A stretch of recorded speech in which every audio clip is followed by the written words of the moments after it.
Je m'appelle Grégoire Provost, j'ai 40 ans. Je suis le fondateur de achalandais.com, qui est le Doctolib, mais pour la distribution, une verticale métier qui a un peu fait ses preuves.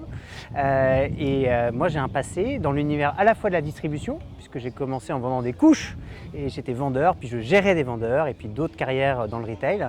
Et puis également une autre partie de ma carrière qui était dans l'entrepreneuriat, avec différentes expériences, et notamment dans les startups de la tech, food tech.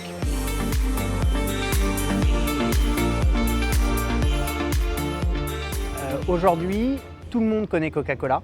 Il n'y a pas un magasin qui ne vende pas de Coca-Cola. Et bien malgré tout, en France, il y a presque 400 commerciaux qui visitent les magasins pour vendre du Coca-Cola.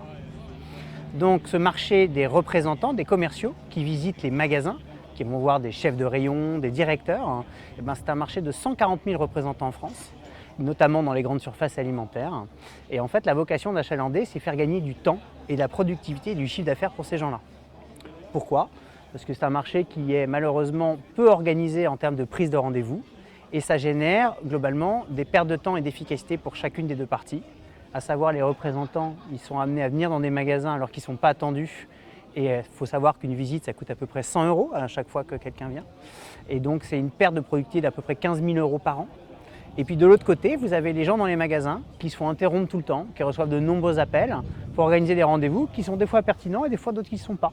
Et eux, c'est 6 000 € par chef de rayon par an. Donc c'est un marché de 2 milliards d'euros qui fait du bien à personne parce que c'est de l'argent perdu et on peut transformer ça de manière positive en ayant des rendez-vous bien organisés, avec des heures du jour claires et validées, etc.